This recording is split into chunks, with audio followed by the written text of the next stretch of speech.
like, bro, yeah, she got a kid. Look at his back. Oh my god.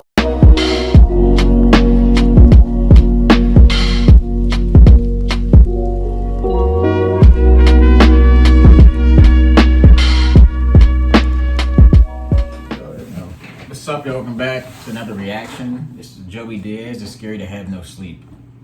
I wonder what he means. I mean, he probably talking about like his drug stories or something like that. Yeah, I was high on coke for 3 days. I didn't sleep.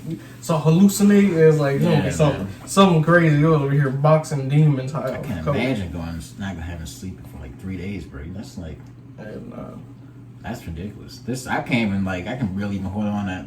Like tonight, I'll be tired. As a kid, you was pulling one-nighters and they're like, oh, it was cool. Yeah. Now you get older, it's like you go to sleep at like 11:30, and that's late. It's just crazy. Those times you stayed up as a kid, you stayed up so long that you start hearing the birds outside. Like, oh, yeah, it's like damn. It starts getting brighter. You're playing a game all night or something like that. But yeah, Joey Diaz, he's hilarious. We reacted to him a bunch of times. I think you might have a playlist for him. If you don't, we'll probably make one soon. You know, make sure you go checking out those playlists too, because a lot of you guys will come back and ask us to react to stuff that we already seen. While you're doing that too, check out the rest of the videos. It's round to 10K, and we're gonna get right into this. Let's go.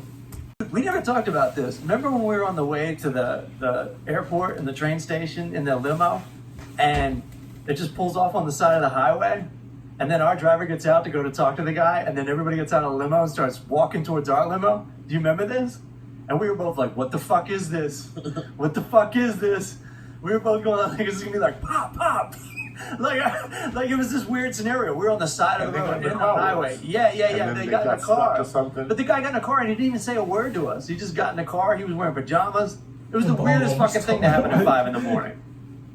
Do you remember this? We didn't know what the fuck was going on. Yeah. We didn't know what the fuck was going on. We were both going, what the fuck? What the fuck? And then he got in, and I just thought, oh, okay, we're not going to die, and I went back to sleep. I don't know if you remember that or not. You know, you don't, when you're up at 5 in the morning, and you go to bed at 1:30, you're really just walking on a cloud. It's really scary. And you don't really know it till you're in Detroit Airport. That's the airport that lets you know you're in a twilight zone. You're awake, but not really. They have purple lights. Yeah. When you connect there is a walk of death that is underneath the airport that you better be in shape. It's the walk of death. They have neon. And that's what you realize. You're in a fucking twilight zone at 5 in the morning. Yeah. You're awake, but you're not really grasping. Even if you drank coffee and whatever. That's why I don't do a lot. Like, I used to have a bad habit of getting up and calling people. And then I'd get off the phone and I'd say, fuck, I said a lot of wrong things. I'm not fully awake. Yeah, you be too Get some coffee in you, write your notebook, listen to some music, take your shit, your bong hit, and then make your calls. I would get up and whatever, when I was doing blow, I'd get up in a bad mood. So I'd wake up the next one and call the agent and just unravel on them. Like, how come I'm not in for the lead of Superman? Well, 100 pounds.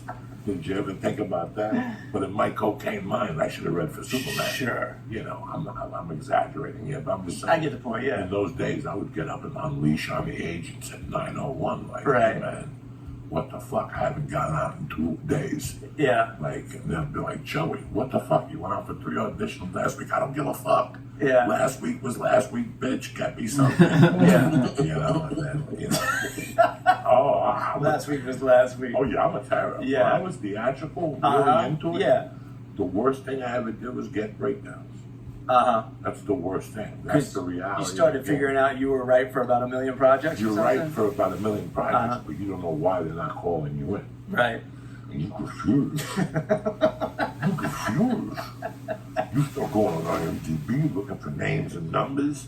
And you're like, why aren't you fucking calling me? Right. And I always believe that.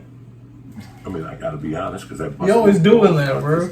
You don't care. You're fucking. That I lost a few jobs. Flip this shit right across the table. In those days. And how aggressive I was. Mom got a bunch of grease marks from picking his ears. I would also not be able to sleep if I wasn't that aggressive. Right, yeah, what is the medium, what is the middle ground? Because you can't just sit around. but then you can't intimidate or overdo it with people. They get annoyed with you. They got annoyed with Yeah. you. And I remember being there was a casting director in town named Rick Pagano. Mm-hmm.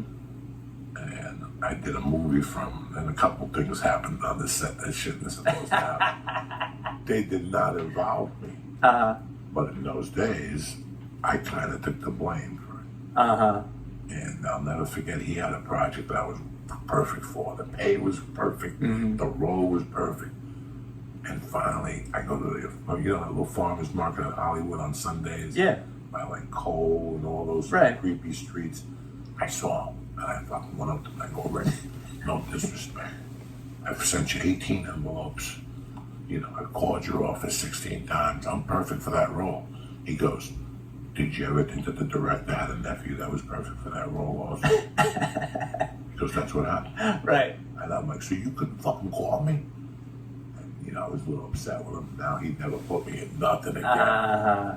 But that's what that taught me. That you don't know what's going on with that project. Of course The not. director's thinking about something. The producer's thinking about somebody. Why they put it out to taunt me is what pisses me off. Right. It's like, that commercial with Mayhem? Mm-hmm. They made it 200 people read. I like he went from 200 sleep regular to people go. like He just me, went. Yeah. Go to fucking 200 South La Brea, and I knew like 3 guys that went to the callback. Yeah. When they saw the guy that got hired, they were heartbroken. They're like, why'd you waste our time? Because they just hired him, you think, without an audition? They already knew. You already had him, right? They knew. Yeah. This is a write-off. Sitting and watching you for a week, keep Lee happy. Yeah, go find somebody. Yeah. Okay, you're doing great, Lee. Go find somebody. I already got somebody. I already signed somebody. Right. But part of the casting SAG program, you have to have some. Yeah. I just make that. When you write something, if you're a writer, you're a writer. Uh-huh. When you're writing something, aren't you writing it with somebody in fucking mind? Of course. Okay then what Yeah. the fuck are you talking about? Right. When I'm writing the role of Mush, I'm thinking about Lee. Right. When I sold the show to Fox, Yeah. Mush in my telemarketing office was Lee. Right. That's it. I was based off Lee. A kid out of college, young. I knew his father. His father made me take him, and he's not a salesman. Right. And every day I'm like, what type of Jew are you? A Type flying. of I'm Jew not are you? fucking sell. I know Jews that sell fucking in their sleep. I get the only Jew that can't fucking sell. But I love him. He's like my god nephew or whatever. Right. And the pilot. When you write, you already have somebody in mind. Yeah. Mayhem, the guy I had for, Dude. I had a guy called something. I gave him like a prison name. It was Nick Totoro.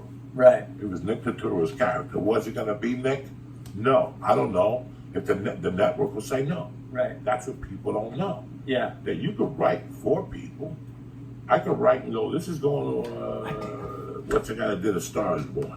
It was just time he was talking about he went to an audition. He did something. Maybe he I think his pants fell down. Oh, you're talking. Yeah, so he went to an audition, right? And he goes, and something that he didn't button his pants, or his pants was fall. He didn't have the belt. So he was going. There was these 2 ladies. There was like an Asian one and a white one, or something like that. And he goes, and he's auditioning, and I think he just came down from coke, and he goes, he auditioned. His pants fall down, and he was commando. The pants fall down. Just shaboing boing, fucking pops out. He's like the Cuban egg roll came Yeah, out. yeah, he was like, you at least see the egg roll? You at least said, yeah, at He least got, see the, the he got the part 2 after that. Uh, After part 2. Joey's fucking wild. Bradley Cooper. Bradley Cooper. I could write a role for Bradley Cooper. That doesn't mean Bradley Cooper's going to take it. Right. So everything adjusts after that. Bradley Cooper turned it down, and somebody else who looks like Bradley Cooper turned it down. Mm-hmm. So now I got to switch his character around. I got to make him a garbage man Right. to look like Johnny the Locker, Right. whatever the fuck. Right. So Yeah. getting the breakdowns, it pissed me off Mm-hmm. because every day there'd be 8 submissions, and I was getting them. I was so addicted, like my addicted personality from cocaine had become. I knew I would. There was no way they were going to look at me as a comic. Uh-huh. There was no way my door was going to be open as a comic. This is 20 years ago you're From talking about? 2005, I was already blackballed in this town. Yeah. I was a cokehead, and I was a store comic. Yeah. Dirty, hung out with Rogan, caused problems. But you were getting acting work at that time, no?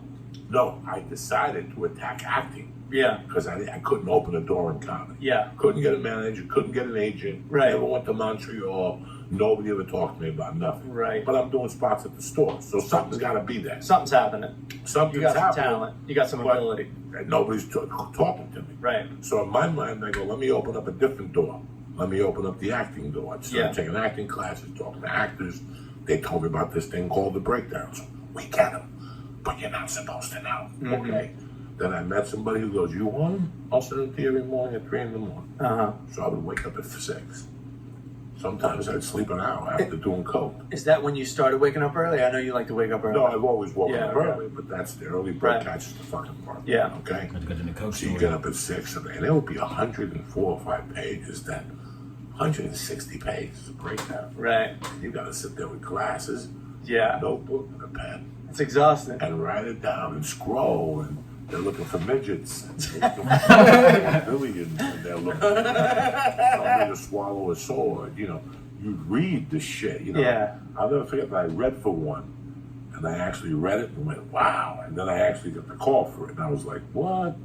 And it was like a commercial with alligators. And you were going to actually go into an ocean, like a river, and shoot this with the alligators. You were just going to be in a metal case. Was it for Jackass 3? It was for something crazy. And you submitted for this? I didn't. You couldn't submit Right. from it. You had it. But you could call your agent and be But like, you could hey. call your agent. Okay. So that's what you do. You type the information down, and when your agent gets to work, the first email, Joe Diaz, what do you want? This is what you submit before today. I'll call you in an hour. And I would call them and go, what happened with this? We called and left a message. What happened with this? They didn't return our call. What happened with this? There's nobody answered. Now I gotta go to work. Right. Now I gotta get an envelope, put it in, and drive it. I mean, down yeah. personally. That's weird. Because you how see it Joe in is. a lot of Oh, yeah. the You bring an little envelope small down there. roles back Bring a then, like fucking Mad TV headshot, and shit. Fucking Oh, okay. headshot, a fucking bio. Oh, 2 free okay. passes to the I thought you comedy meant store. an envelope full of money. No. Who had money? I got no money. What do you think I'm looking for a job for? Because I had money. I wouldn't fucking go down there and say, fuck the job. Right. So in those days, Silly man. In those days, they would either be on Larchmount. Larchmount has an office of like 8 casters. Right? Their main offices. Yeah. And then when they get called to do something at NBC, they cast you from NBC.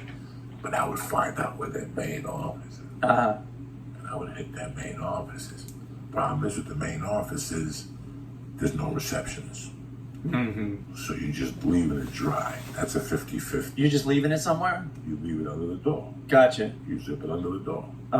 If there's a receptionist, you're halfway there because at least you have contact. Right. So you're the nicest person you could be with the receptionist. Right. God forbid she watches the Joe Rogan podcast. Not gonna believe you.